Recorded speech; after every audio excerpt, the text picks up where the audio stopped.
Hello everybody and welcome to our 2.45 patch notes rundown. Because the 0.45 update is a little bit bigger than the standard .x5 update, we are going to do a rundown on the patch notes. Simply just go over everything that's been added and get a few give a few opinions on what I've seen. First up on the patch notes is of course the Zodiac weapon increase that we've been waiting for. Every time one of these drops, everyone's so excited, and then they start the grind, and then they suddenly realize that they didn't want it. So, uh, basically, what this quest is going to entail is a bunch of grinding on all fronts. It's going to require items from 16 different dungeons that are not 100% drops. It's going to require crafting. It's going to require gathering. It's going to require desynthesis. But what you get out of it at the end is an item level I-125 weapon that has advanced stats, of course, but has a completely different model unique to this weapon. It's not just a redone relic, zenith, whatever, with a different glow. This time it's going to actually be a completely different weapon altogether. We'll go over the names of the weapons because that's important to some people at the end when we get to the item section. Also in this are 3 more delivery Moogle side quests. Rewards unknown, but you know, if you've advanced this far, you're probably going to end up doing these just to get a little extra on any of the NPCs involved. That's what these are for. They're just something to do along the side, and they all unlock at carry level 15, which means you have to completed all of the previous delivery Moogle quests. Next up, the treasure hunt's got some upgrades. The Spriggan cap that was asked about at EU FanFest has been added to the unhidden maps along with everything else. And the big thing that's added is the eternal bond system, essentially in-game marriage, but they don't want to call it marriage because technically it doesn't require any gender kind of things, and the United States has problems with same-sex marriage. So, I mean, to each his own. The marriage system, you have to register through Mog Station in order to get your venue and time set up that you can invite people to your ceremony. Now, they have a basic ceremony, which is free. They have a slightly advanced ceremony that is $10 on the Mog Station, and the Super Platinum version is available for $20, which is more expensive than an actual marriage license in most US states. But it entails, I think, a mount, special glamour clothing, and maybe even a minion. I'm unsure of that. But hey, to each his own. Some people are going to get the most advanced one, just go big or go home. Some people will get the free, and some people won't even care about the Eternal Bond system. Personally, I mean, it is what it is to me. It's nothing special. Moving on to Grand Companies, the Bombard Core is actually one of the items that you need for the new Zodiac weapon quest. Costs 20,000 seals, you're capped at 50,000, and you need 4 of them to actually complete. So, that's going to be some seal grinding. The battle system changes. Lancer and Dragoon. Dragoon essentially got the lull buffed out of in front of it. Impulse drive, weapon skill, direction requirements have been abolished, meaning you don't have to attack from behind with it. Potency set to 180, up from, I think it was 60 if you didn't hit from behind and 180 if you did. Now it just deals its flat 180 no matter where you are. It can only be used by Lancer and Dragoon, so it's not cross-classed anymore. Heavy thrust, weapon skill, direction requirement has been abolished, meaning you don't have to attack from the side, then move to the back to continue your combo. Full thrust, potency has been increased from 330 to 360. That's just a flat buff of damage. Phlebotomize, potency 25 to 30. That's just a flat damage increase. Chaos thrust, potency increased to 50 while attacking from behind. Potency of the damage over time has been increased from 30 to 35. So it's a flat damage increase, plus it deals more damage if you do it from behind. Kinda adding what Impulse Drive started the combo from behind, and then, you know, it did a lot of damage. Now Chaos Thrust simply does more damage if it's done from behind. Dragoons attack from behind. They poke shit with a stick. Life Surge. Enhanced Life Surge now reduces the recast time to 50 seconds instead of 60, so Dragoons are getting cooldown buffs, straight damage buffs, and not having to move around as much, so just flat damage increases all around. Blood for Blood. Additional damage taken after acquiring Enhanced Blood for Blood trait has been reduced from 25 to 15%, and the 30% increase remains unaffected. So essentially, Blood for Blood is a lot better for Dragoons. It gives them 15% increased damage, and they only take 15% less damage. So, yeah, their burst just got a lot stronger. As far as Dragoon, the jump ability has been reduced to 30 seconds. It used to be a minute, then it got reduced to 40, now it has been reduced to 30. So, Dragoon has obviously been tuned the most out of the DPS classes, and these buffs go a long way to making it a lot better than what it used to be. The magic defense on all gear, Dragoon gear, has also been increased to match the levels of archers and other melee DPS. So, missing one skill, not going to kill you anymore. Of course, to go along with this, the rogue ate some nerfs, debuffs, whatever you want to call them. Aeolian Edge, which is their finisher to their 3-part combo. TP increased from 50 to 60. This is understandable because it was 60, 50, 50. And most combos are 70, 60, 60. So a little bit of effect on their TP. Shadow Fang, which is the dot. The second stage dot. TP increased from 60 to 70. It is a powerful dot. And the Kisp poison moves, instead of increasing pure damage, only increase physical damage now. So that's just a direct debuff to Raiton. The DPS rotation is essentially going to stay the same. You just lose a little bit of TP efficiency and straight Raiton damage. But overall, not going to be missing much. Not as big of a nerf as we expected when we first heard they were going to nerf the class. The last addition is to Conjurer. At level 50, you get an ability called Stoneskin 2. Essentially, it makes Stoneskin an AoE spell that can only be cast outside of combat. It's a quick buff. Still gonna have to wait for other combat cooldowns between boss pulls during progression anyway. But hey, now you don't gotta wait as long in 4-man dungeons and all that. Also in this patch, players can now repeat the turns of Final Coil of Bahamut prior to the weekly reset. If your party contains players replaying a turn prior to the weekly reset, a number of treasure coffers appearing upon completion will decrease. If there are 1 to 4 players in your party replaying a turn, only a single treasure coffer will appear when defeated. If there are 5 to 7 players in your party replaying a turn, no treasure coffers will appear. And as with all the same, if you get a piece of loot from Final Coil, you are locked out for the rest of the week.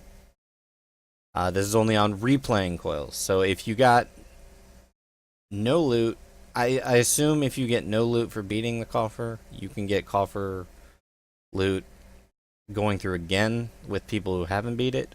I'm unsure. I'll have to check that. I haven't done Coil in a very long time yet, though. So, we'll see. This is only for Final Coil, but of course the rest are in the Party Finder, so you can do them as much as you want. A weapon is now guaranteed to drop upon completing the Striking Tree Extreme. Ramu weapons will always drop at least once every time you beat it. Each player will now receive a piece of Diamond Dust upon completing Akafa Amphitheater. This enhances your True Ice weapons to a Diamond weapon, which are item level 115. The item level sync has been removed from the following dungeons. Everything that had item level sync 110 on it has been removed because now they're required to upgrade your Zodiac weapons. This item level sync will be reinstated in patch 2.5, so in about 2.5 months it's going to come back. But until then, we can burn the heck out of all of these hard modes again. Now we go to items. New recipes have been added. These recipes are all have to do with uh, either Eternal Bonds or the Relic stages. Uh,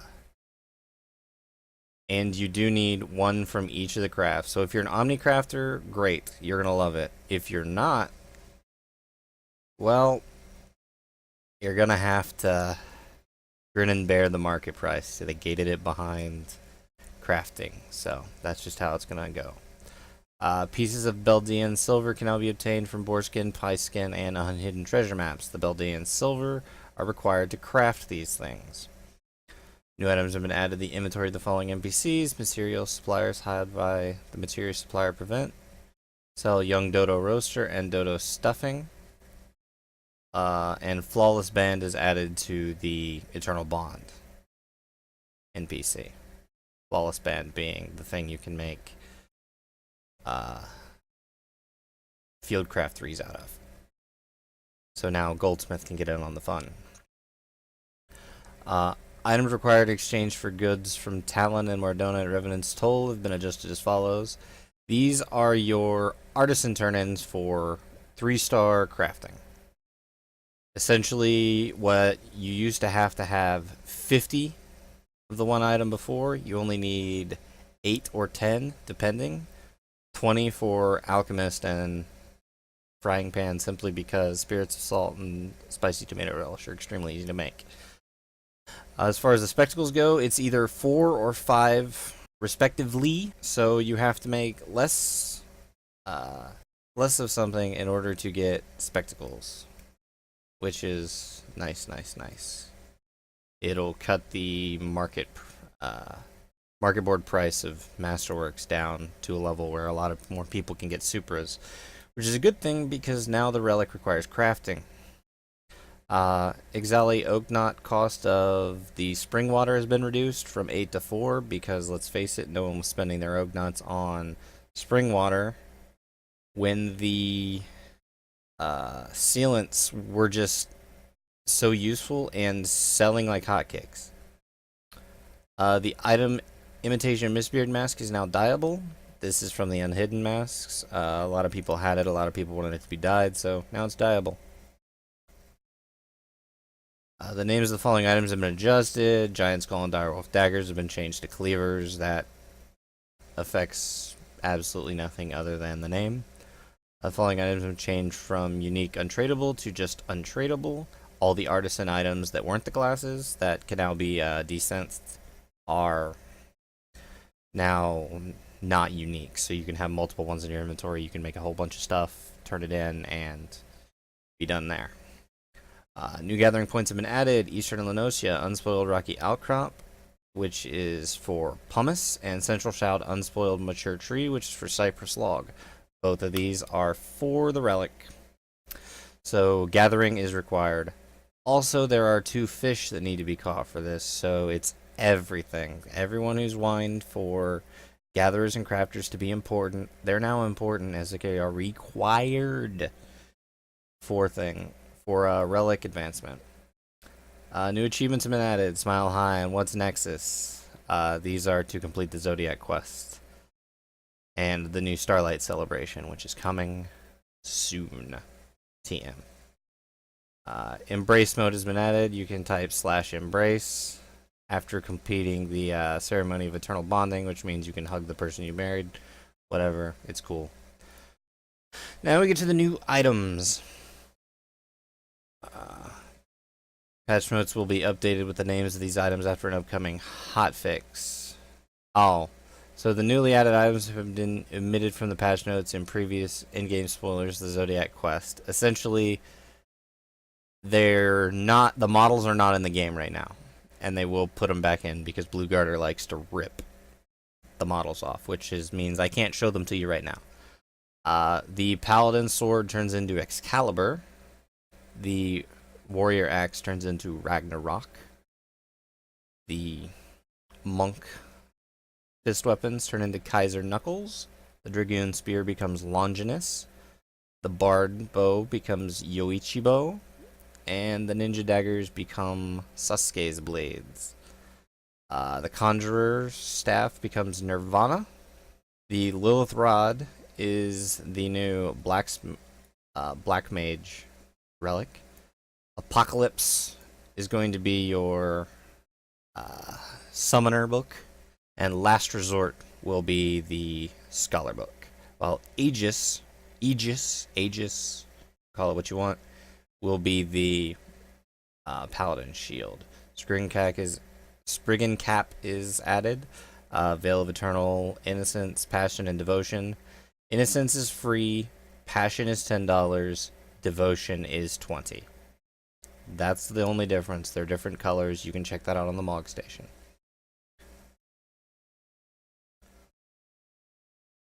Moving on to the crafting items, we have the rings that you get from completing the Eternal Bond Ceremony. Eternity Cake, which will be included in one of the packages, which is a giant wedding cake for the house. Starlight Dodo and Starlight Cake are going to be crafted food items that you can sit on tabletops in your homes. These Aged Eye of Fire, Stained Cloth, Aged Valium, Dried Ether. These are all the desynthesis items, and since you cannot have all your desynthesis maxed, of course you're going to need to require the aid of friends or the market board, more likely. These items are gotten from items purchased at the Silver Bazaar. That takes about skill level 80 desynth to get a 100% chance, no failure on them. You get a bunch of crystals back and a chance at these items. Now, the items you craft need to be HQ, so it helps to get HQ version of these items. I've already seen a ton of them going up in the auction house to supply everybody. So that's already happening. Beldian Silver is actually going to be a map thing, as well as you can get it from Wondrous Palace and all that. The Perfect Cloth, Perfect Valium, Perfect Firewood, that's all the crafted items. We saw the recipes earlier. Sacred Spring Water requires 1600 soldiery. You need 4 of them.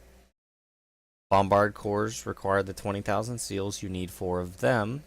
You need 1 of each of the crafting items HQ'd.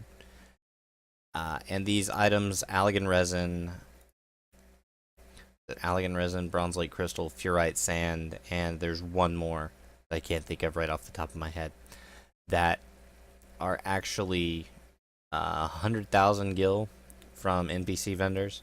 So you get the point. It's going to be a lot of grinding, a lot of multiple things to look at. The Demon Box minion is from the $10 wedding ceremony. The magic prisms are going to be from the new Starlight no, those are actually from the Eternal Bond ceremony. 4 different kinds. The aged items are the items previously mentioned from the Silver Bazaar in Western Thanalan. They cost 3,000 gil apiece, and at about 80 skill, they have a 100% chance to not be botched. So, it's a way to go from about 60 to 80 in any desynthesis skill if you haven't already done that. Or you can simply purchase them and desynth them, take the items that other people need to craft their stuff, put it on the market board, buy your stuff that you need. Back and forth. It's going to require a lot of trading, because even though you might be an Omnicrafter that can HQ all the 3-star stuff, you're still not going to be able to desynth everything you need. So there's the trade-off. I think it's a little lame, because they've previously mentioned that Gil is not going to have as much value, but I think they're going away from that now, because obviously they've gated the 2 of the last 3 relic steps behind Gil.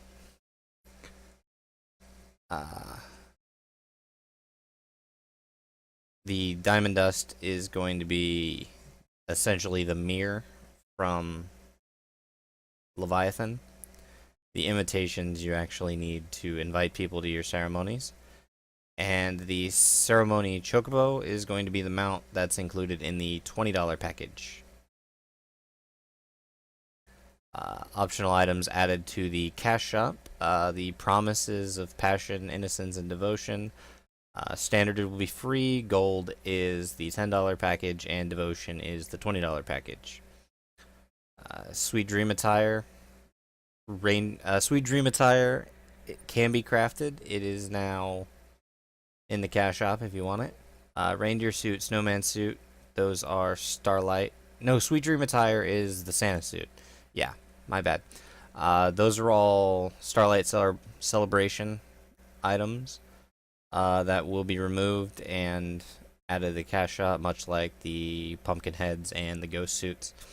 Urion J is our new Scion of the Seventh Dawn minion that's in the cash shop, and the metallic dies, which are causing a little issue on Reddit of people saying they're almost like, because essentially you can buy the die, then dye somebody's gear and trade them the gear back. So it's kind of a workaround for real money being translated directly into Gil, and a lot of people are not liking that slippery slope, but to each their own. It's not going away. The cash shop hasn't added anything gear-wise with stats, so it's unnecessary at this point, and I hope it remains that way. A few bugs have been fixed, namely the Snowcloak Frozen debuff bug. If you've been following that, at the beginning it was like a 50-50 shot. If you did the mechanic where you're removing, it wouldn't apply the debuff, and it's actually turned into no matter what you do, you just get the debuff, so why care? Hopefully they fix it this time. They've thrown a bunch of hot fixes at it to try and fix it. Hopefully it's fixed this time. Triclip hitting the wrong number of people from range kind of sucked, and I'm glad they fixed that one. You can now get demonic cookies out of your inventory. And the favorites menu fixed for crafting. Everything else that's added here at the bottom is mostly Eternal Bond stuff or Ties That Bind, which is Eternal Bond. So those issues have still yet to be fully fixed, and they'll probably be hot fixed here soon.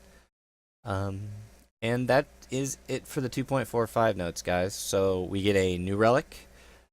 Dragoons get buffed, ninjas get nerfed, and Stone Skin 2 gets added to the game. Bunch of new items to facilitate the relic. Eternal Bond system is now live, as promised. And cash shop gets a little bit fatter. So, guys, that is all for the patch notes, and I'll hope to see you back when the Starlight Celebration releases in a few weeks. Thank you all for watching.